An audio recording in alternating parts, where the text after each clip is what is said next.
Hey, you guys, this is Josh And Carolyn. with Homesteading Family, and welcome to this week's episode of the Pantry Chat, Food for Thought. This week we're talking about water-saving gardening hacks for the August garden. We're coming up to that really hot season in the garden. You know, you're wilting, the animals look like they're wilting, but the plants are wilting too. And the answer to that is often get them a little bit more water. But what are you going to do? Run your sprinkler 24/7? So we're going to be talking about some things to consider to save some water. Water management tips for the heat of summer. There you go. All right. But before we get into the heat of the conversation, a little bit of chit chat. What's going on with you? You know, I still feel, I think I said this last time, we're kind of in that lull, that summer lull. Everything's planted. We've kind of been able to mostly put the garden by, like stop weeding.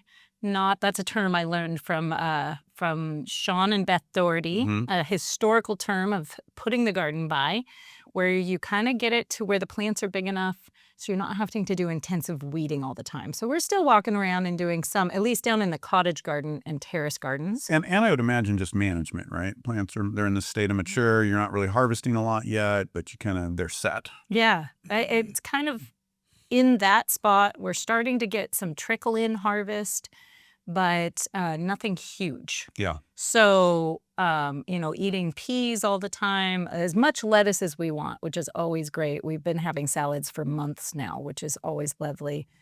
Cabbages are starting to trickle in. We've definitely done all the Napa cabbages and gotten through those, turned them all into kimchi or stir fries or the different things we've done. We're harvesting herbs. But besides that, it's kind of the trickle in. So it's like a little bit of management in the morning in the garden, walking through, making sure we know what's going on. And then picking raspberries every third day is usually what we aim for. And then aside from that, it's kind of just quiet, which is really nice this time of year. It's kind of the time to go have fun and do other things, hang out at the river, try and stay cool ourselves. So yeah, that's what we've been up to. What about you? No, it really is just kind of this stretch right here in summer where you're kind of in maintenance mode, but you say that and I start thinking and I start going, yeah, but it's coming. It's that part of summer. It's like spring. It's not as big as spring, but the end of winter and spring comes and kind of this intensity starts to build. And we're kind of in this spot right here where we're pretty much low key, though we did just process 150 meat birds last Saturday. One of the smoothest days we've ever had with all the kids here. And so that's a lot for a lot of people. And it's a lot for us, but it was really good. But it was just a taste of, all right, harvest season is coming. The garlic's probably in the next week or so going to be ready to come out. I think we're going to start thinning carrots and beets and bringing those in fresh soon. So we're in that lull, but I feel it starting to tick up into harvest. Starting to come on, So, I just thinking about that chicken butchering day, 150 chickens. We were done by before 12:30, 1 done, like cleaned up, everything in the freezer, everything put away. And I mean, we had many hands, but and that's what I was just thinking is like thinking back to when we started and we were trying to do 50 and it would literally take us all day. Like all day. It would be a long, hard day. And so for those of you guys who are just getting started, a little glimmer of hope, especially if you're working with kids, as they get older and they get capable, all of a sudden it goes fast. And you get lots of work done really quickly. And it's exciting though, because these chickens are actually going to 3 households now. Right. So our household and our eldest son, who's married's household, and then as part of our daughter, our eldest daughter, second in line, who's getting married here soon. And so part of their kind of new news wedding gift. And brand new news. I guess it is news here. That's right. So our eldest daughter, Rachel, she's second in line as far as our second child, and she's engaged. Yay. Very excited. Really excited about this. And I guess that's the other thing that's on the what have I been doing list and what have you been doing list is we're now planning a wedding here on the property for this fall. So we're really excited about that. But very excited. But it's also with that, thinking about your and I's vision for so long, and I know we probably can't go too long here, but we're seeing the integration and a cooperation of the next generation as we're working together, even just right here in that moment. And I really took it in during the day. I didn't think about it coming into this conversation, but it really is Now the integration, we're working together, but we're providing for more than one household. Yeah. And That's really neat. that's been part of the vision that we've hoped from 20 years ago Yeah. to grow and to build. And we're seeing it come to light. It's very exciting. That's very cool. It is. Very, very neat. Yeah. Yeah. It's really fun. So yeah, that's it. We've got farm to table coming up, so we're getting prepped for that. It's just For those of you that don't know, we do a farm to table meal here to support all the local producers and bring people together on the homestead and just have a wonderful meal. Mm-hmm. And getting ready for a trip is our third in line. Second son is getting ready to go to Mexico for a missions trip as he's stepping out into adulthood. So getting ready to do a road trip with him, get him down there and kind of send him off. So lots of big stuff, actually, even though we're in summer lull. Yeah, it makes me think, those of you guys who are parents will probably identify with this, but back when we were just having our first babies, I remember this thought of, when the first one gets a little older, it'll be easier, or it won't be as busy. And then somewhere in there, I thought, when this next thing happens, it won't be as busy. Then I thought, when the kids start driving, it won't be as busy, thinking that, people will be able to go do chores and errands. And at every single step of the way, each of those milestones actually just makes it more busy. Like it brings on busier because they're doing more things and people are spreading out further, and then you're keeping track of other people's schedules. I kept thinking that, I guess I learn very slowly sometimes, because here I am still thinking that when they become adults, it won't be so busy. And I'm like, oh no, now we're keeping up with trips and weddings and grandbabies and all these different things. And it's actually bringing a lot more dynamic sense to it. So I give up on the it won't be more busy idea. I think busy isn't going to happen. I think busy is good. It's how we approach busy, and it's walking in the seasons. There are seasons of busy, but it's not always busy. There are other seasons. And just Jill Winger's email to give a shout out wasn't so much about family, but you shared with me the other day, and just the seasons of balance and imbalance, and living in the seasons that are busy, yet living in the others. She didn't go into that side so much, but relishing the other side. It's just life, and we're doing life, and it's good stuff. It is good. And we all want busy or not. We all daydream of it being this perfect, tranquil, quiet. And the reality is we need to sink in and enjoy the big, full parts, and create space for and sink in and enjoy those quieter moments. But we'd get bored. At least you and I would. I would definitely get bored. Yeah. After a few weeks of not so busy. Yeah. I would get bored. A month sounds good, right? A month, right? 2 months, something like that. Yeah. Anyways, don't see that coming anytime soon.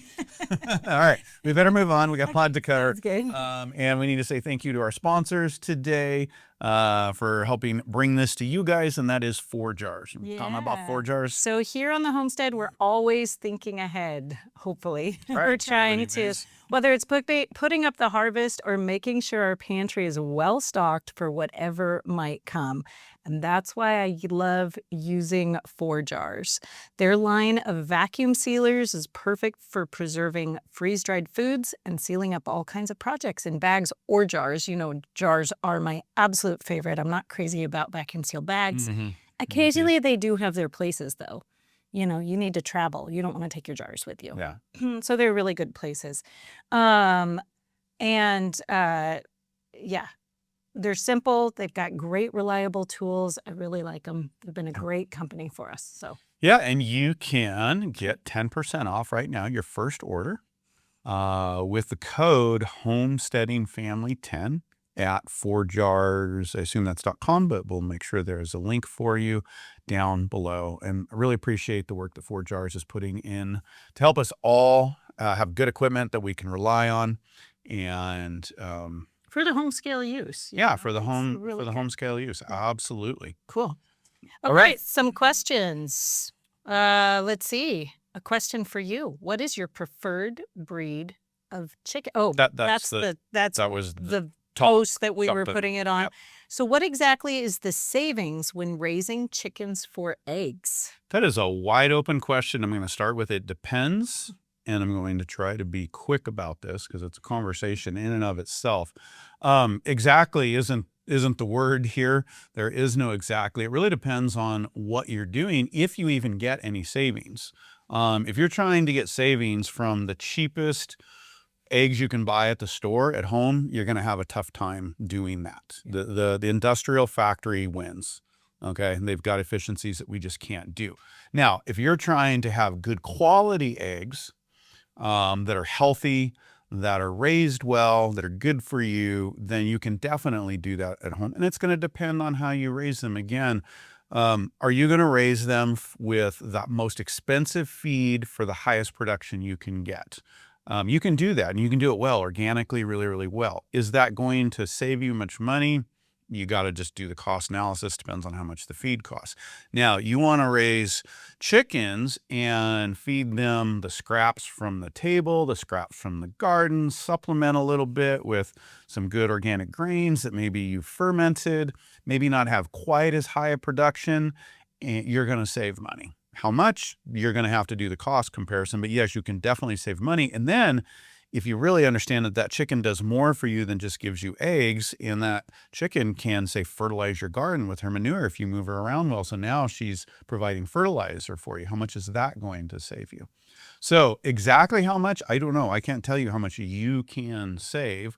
And sometimes you're not saving anything. And sometimes we just say, for some people, it's the value of the good quality food that I'm getting, that's being raised well, that's good for the environment, that's not contributing in the industrial system and all the pollution and degradation that goes on there from those eggs.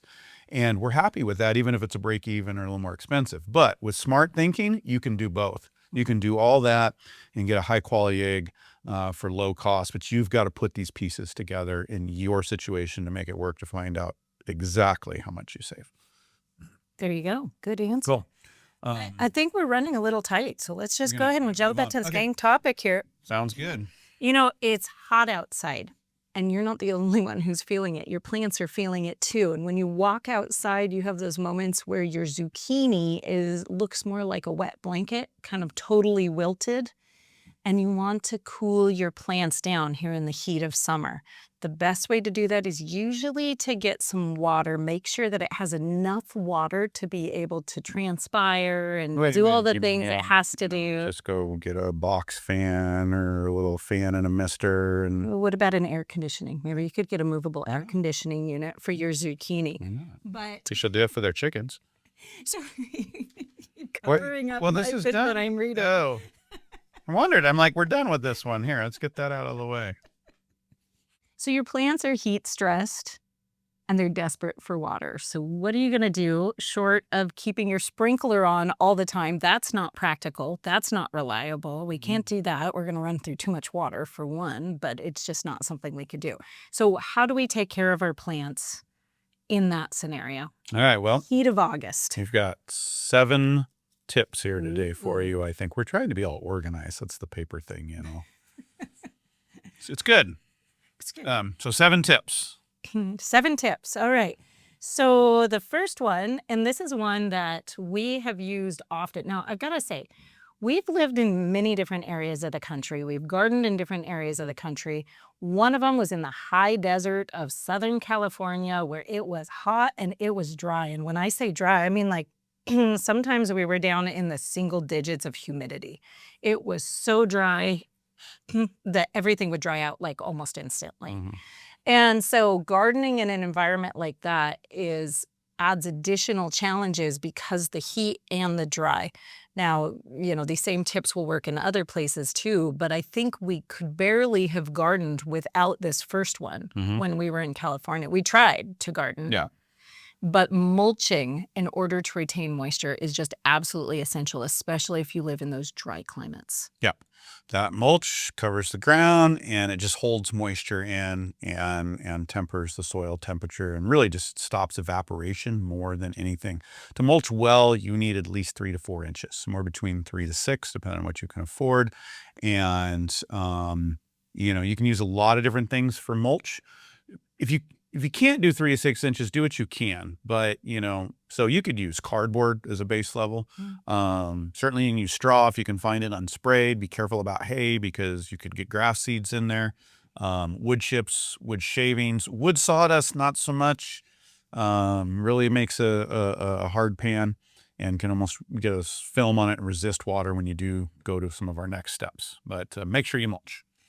I want to give just a couple cautions on the mulching, which is that one, if you have ground that's already dry, it's already been hot August, you haven't mulched yet, and it's kind of dry, and then you go put mulch on top of it, you are going to have to water and water and water and water in order to really soak all that water in. To water first. Water first. Make sure you get that really, really nice and wet. So we'll go back to this one. Okay. And so with that is deep watering, not shallow water. This is one of the biggest mistakes that people make, and they feel like they're watering a lot because they're watering every other day or every 3 days or every day. And then they wonder why their garden is dry because they're watering it kind of like a lawn for like 30 minutes, 40 minutes. And what happens is that water gets down just a little bit, but then it's not getting down deep into the soil. And so the soil below starts to dry out, even if you scratch the surface and you go, oh, it's moist, it's working okay.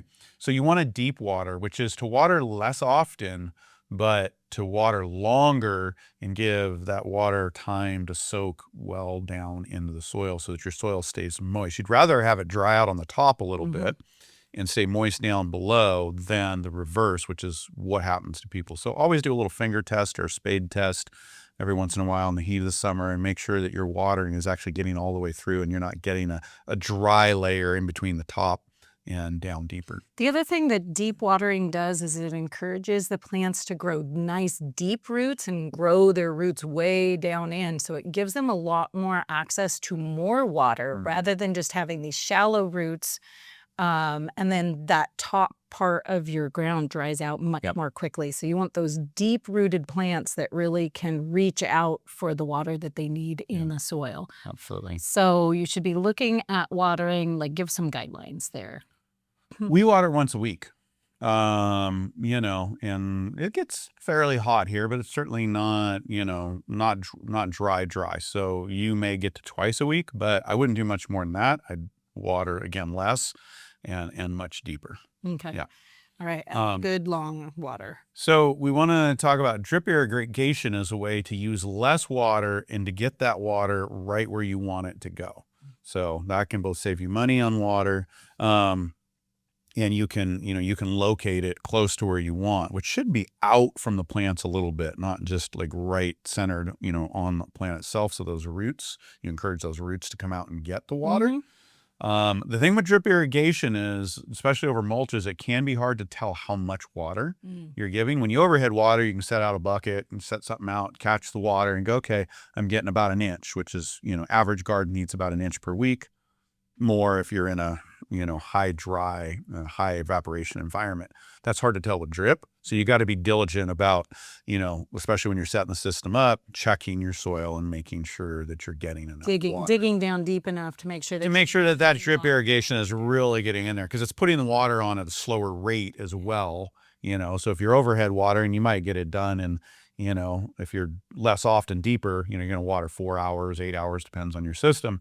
Drip, you're probably gonna have to go a lot longer to make sure that, because the volume is coming at it more slowly. Yeah, sure. Okay. Overhead water your plants once in a while, even in a dry environment, because they get dusty, they get dirty, and they need to breathe to do photosynthesis well and to transpire and to have that whole interaction. They do need to breathe. So once in a while, you know, where you may be so hot and dry you want to drip, but once in a while, overhead water them and clean them up. Oh, water harvesting. Start saving your own water.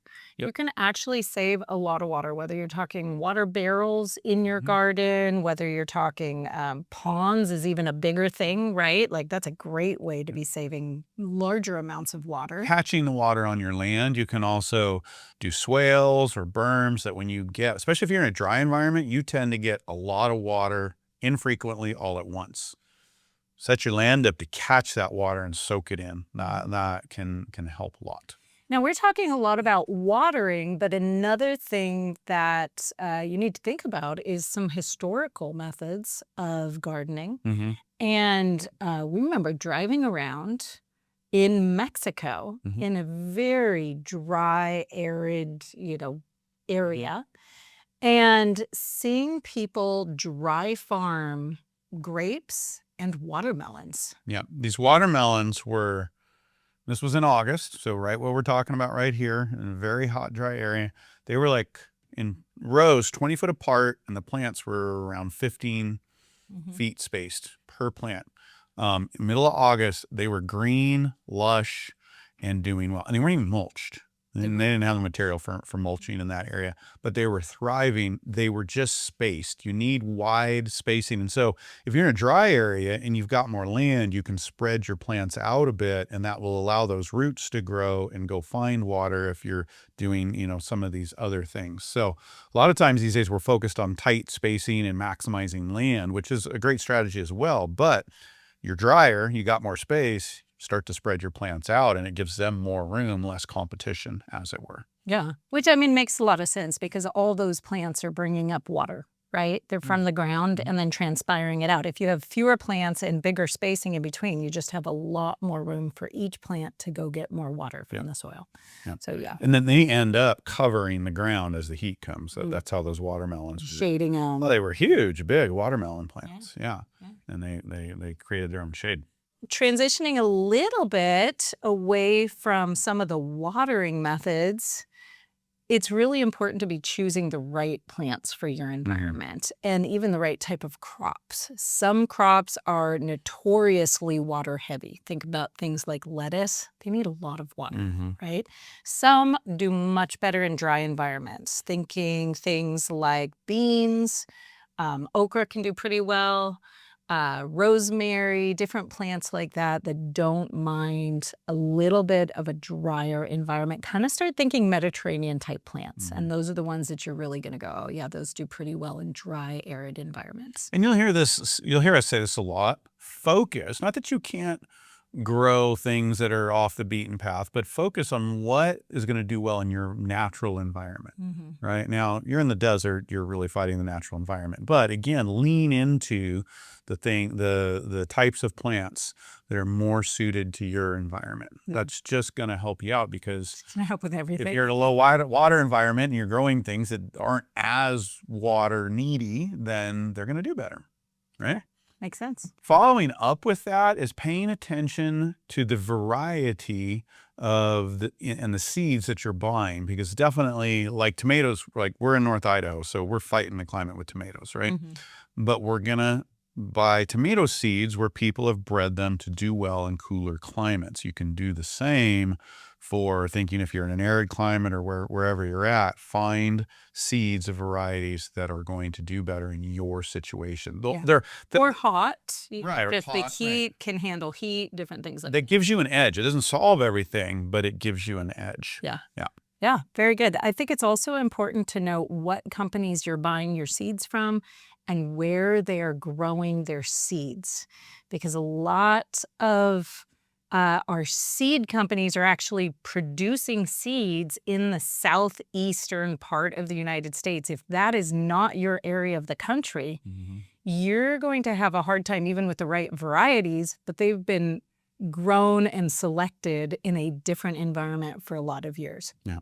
So you want to try and find a seed producer that is close to your region, or at least matches the struggles that you have with gardening. Yeah. And lastly, don't panic.